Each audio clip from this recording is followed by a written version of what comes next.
सामान्य शब्दों में ऐड का मतलब वो डिवाइस होती है जो किसी काम में किसी तरह की सहायता करती है, हेल्प करती है या असिस्ट करती है। एक कोर्ट को किसी लॉ के बारे में इंटरप्रिटेशन देते टाइम या उनके बारे में व्याख्या देते टाइम ढेर सारे सोर्सेज की सहायता लेनी पड़ती है ताकि वो उस लॉ को, उस प्रोविजन को बेहतर तरीके से एक्सप्लेन कर पाए। इन सोर्सेज को, इन जो स्रोत होते हैं, इनको मोटे तौर पे हम दो पार्ट्स में डिवाइड कर सकते हैं, जहां पे पहला पार्ट इनका इंटरनल एड्स के नाम से जाना जाता है और दूसरा पार्ट इनका एक्सटर्नल एड्स के नाम से जाना जाता है। इंटरनल एड्स से मतलब वो सारे सोर्सेज होते हैं जो कि एक स्टेट्यूट के या एक लॉ के अंदर से ही आते हैं, जैसे किसी भी प्रोविजन का टाइटल, उनके अलावा उसका प्रीएम्बल, उसके हेडिंग्स, ये सब चीजें एक इंटरनल एड्स के अंतर्गत आएंगी। और एक्सटर्नल एड्स वो सोर्सेज होते हैं जो कि एक स्टेट्यूट के, एक लॉ के जो बाकी के हिस्ट्री, उनके बैकग्राउंड और बाकी के प्रोविजंस के बारे में बताते हैं, जिनसे हमें उस लॉ को एक्सप्लेन करने में, उनको इंटरप्रेट करने में सहायता मिलती है। कोर्ट इन एड्स का, इन सोर्सेज का इंटरप्रेट करते टाइम, व्याख्या करते टाइम लॉ की भरपूर मात्रा में प्रयोग करते हैं। और आज के इस वीडियो में हम केवल इंटरनल एड्स की, जो कि टाइटल, प्रीएम्बल, एक्सप्लेनेशन और हेडिंग्स, डेफिनेशन, ये सब चीजें हैं, इन सब के बारे में, इनकी मीनिंग, ये होते क्या है, इनकी यूजेस क्या होते हैं और इसके अलावा इनकी लिमिटेशन क्या है और इनसे रिलेटेड इंपॉर्टेंट केसेस कौन कौन से हैं, इन सब के बारे में बात करने वाले हैं। तो बिना किसी अनावश्यक भूमिका के चलिए आराम से प्रारंभ करते हैं।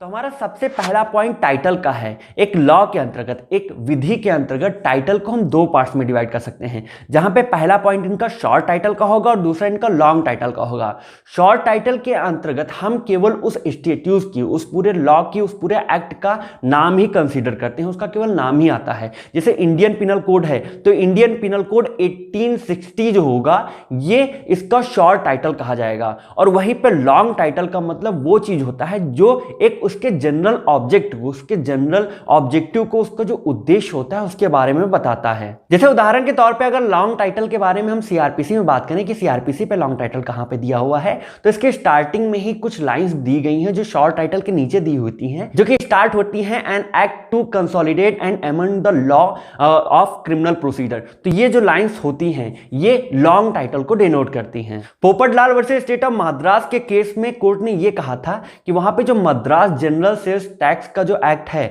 उसके अंतर्गत जो उसका टाइटल दिया गया है, लॉन्ग टाइटल, वो ये डिनोट करता है, वो पूरी तरह से ये दिखा रहा है कि यहां पे इसका ऑब्जेक्ट जो है वो जनरल सेल पे टैक्स लगाने का है। इसलिए यहां पे ये लॉन्ग टाइटल भी इंटरप्रिटेशन के टाइम पे कंसिडरेशन में लिया जाएगा। लेकिन इसके बारे में लिमिटेशन देते हुए ऐसा कहा गया है कि अगर एक प्लेन मीनिंग रूल का उपयोग करते हुए लॉ को इंटरप्रेट किया जा रहा है, वहां पे स्पष्ट अर्थ निकल के आ रहा है, तो वहां पे टाइटल को कहीं भी कंसिडरेशन में नहीं लिया जाएगा। इसको इंटरप्रिटेशन के टाइम पे उसका सोल कंसिडरेशन नहीं माना जाएगा। हमारा दूसरा पॉइंट प्रीएम्बल का है, जिसको हम हिंदी में प्रस्तावना कहते हैं। अगर सरल शब्दों में बात की जाए तो किसी भी एक्ट की जो प्रस्तावना होती है या प्रीएम्बल होता है, ये उसके पूरे निचोड़ को शो करता है। उसके अंतर्गत उसके ऑब्जेक्टिव्स क्या हैं, उसके एम क्या हैं, किस लिए वो पूरा एक्ट बनाया गया है, ये उन सारी चीजों को बताता है। साथ ही साथ ये उस लॉ मेकर्स के पूरे माइंड को, उनका जो पूरा माइंड सेटअप था, जो वो बनाते टाइम वो जो सोच रहे थे, उनको खोलने की की मानी जाती है, उनको चाबी मानी जाती है।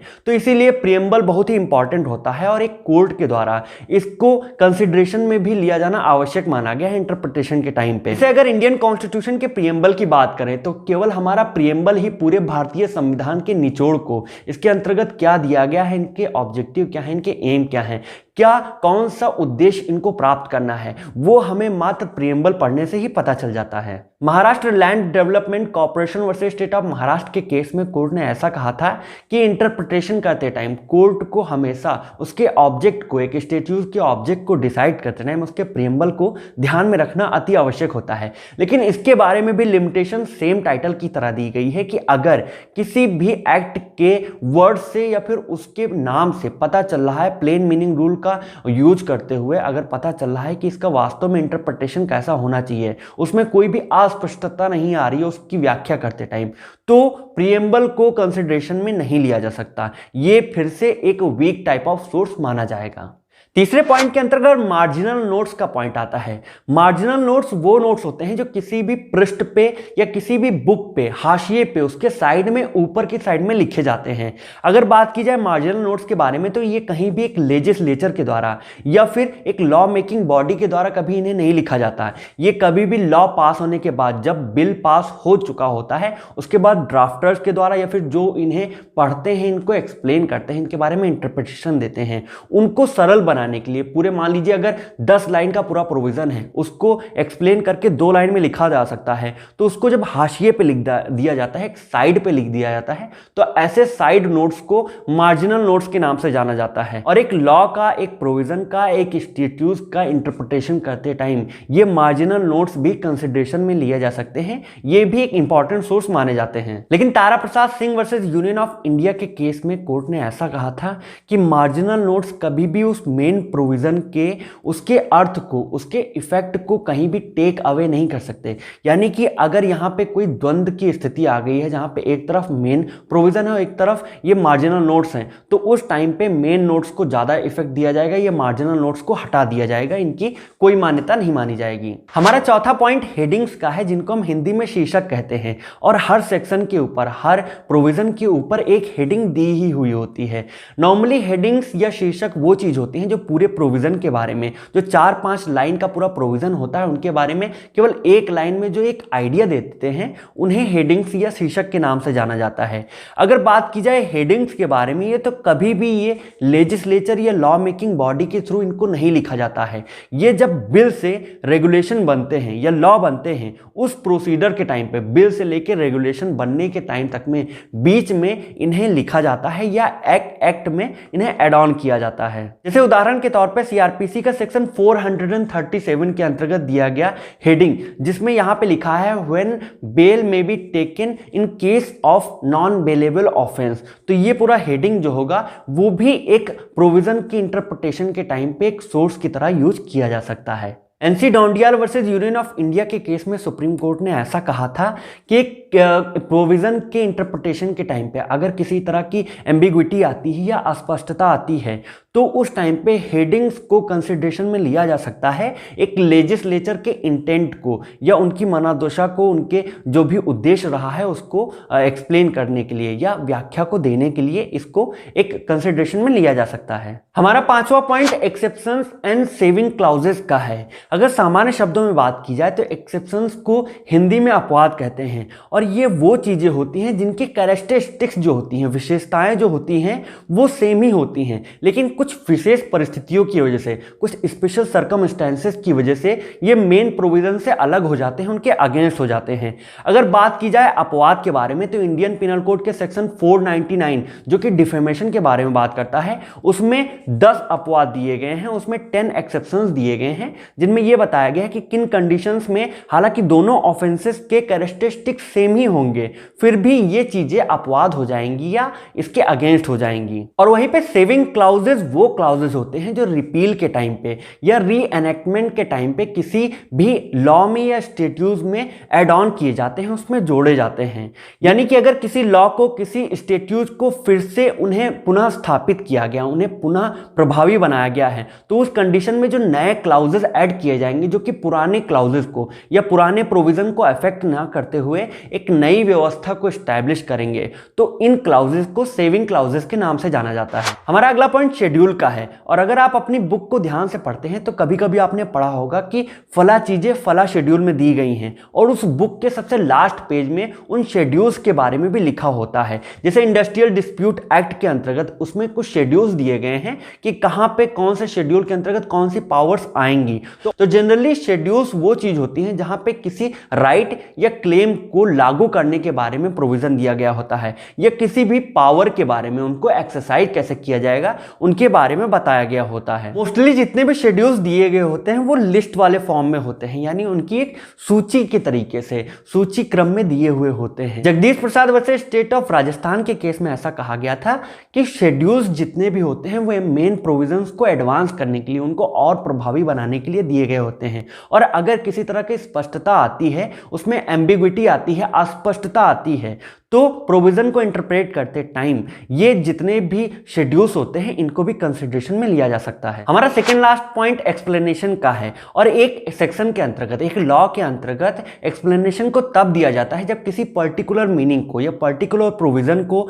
और बेहतर तरीके से एक्सप्लेन करना होता है, ताकि उसके बारे में किसी भी तरह का संशय, शंका या फिर किसी तरह का डाउट ना रह जाए। ये किसी भी तरह किसी लॉ की या प्रोविजन की मीनिंग में बढ़ावा नहीं करते, उसको बढ़ाते नहीं है, बस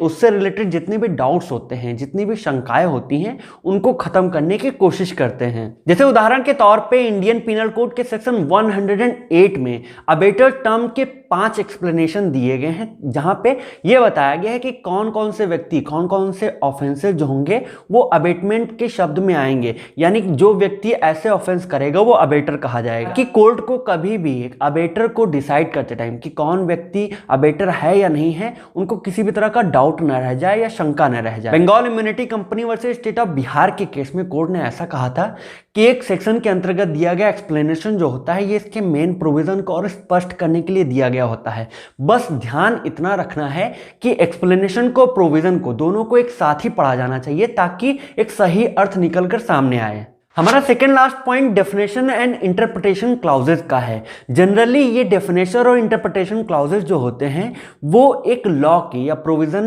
एक्ट के स्टार्टिंग में ही दिए होते हैं। जैसे अगर हम इंडियन पिनल कोड या इंडियन एविडेंस एक्ट या सीआरपीसी या सीपीसी की बात करें तो ये चैप्टर फर्स्ट या चैप्टर सेकेंड में ही दिए होते हैं, जहाँ पे उसके अंतर्गत दिए गए जितने भी लीगल टर्म्स होते हैं, चाहे वो कोर्ट्स का हो, प्लीडर्स का हो, या किसी भी जो उसके अंतर्गत इस्तेमाल किए गए वर्ड्स होते हैं, ये शब्द होते हैं, उनके बारे में डेफिनेशन, उनकी परिभाषा, वो होते क्या है, उनकी लिमिटेशन क्या होती है, इन सब के बारे में स्पष्ट तरीके से दिया गया होता है। जैसे state of Bombay versus hospital मजदूर सभा के केस में कोर्ट ने ऐसा कहा था कि हॉस्पिटल शब्द को इंडस्ट्रियल डिस्प्यूट एक्ट के अनुसार उसमें एक इंडस्ट्री माना गया है, और कभी भी लॉ के क्षेत्र में कभी भी हॉस्पिटल को लेकर अगर कोई इश्यू उठता है तो ये इंडस्ट्रियल डिस्प्यूट एक्ट के अंतर्गत दिए गए इंडस्ट्री शब्द की ही डेफिनेशन में आएगा। और हमारा सबसे लास्ट पॉइंट प्रोविजो का है, जहां पे कभी कभी आप अपनी बुक पढ़ते टाइम या नोट्स पढ़ते टाइम पढ़ते होंगे, सेक्शन के जस्ट बाद कहीं से एक लाइन स्टार्ट होती है कि प्रोवाइडेड दैट,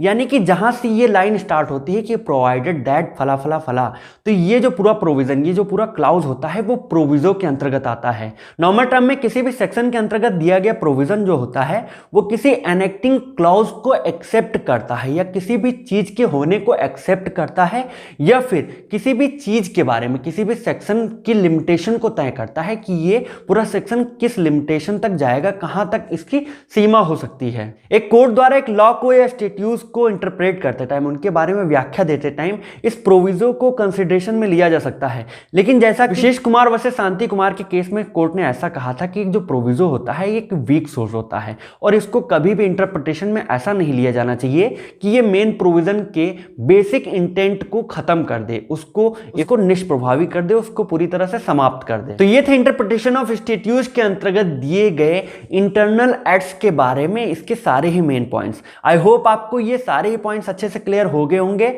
बाकी के लॉ से रिलेटेड वीडियोस, पॉइंट्स और टॉपिक्स के लिए बने रहिएगा हमारे साथ। नमस्कार।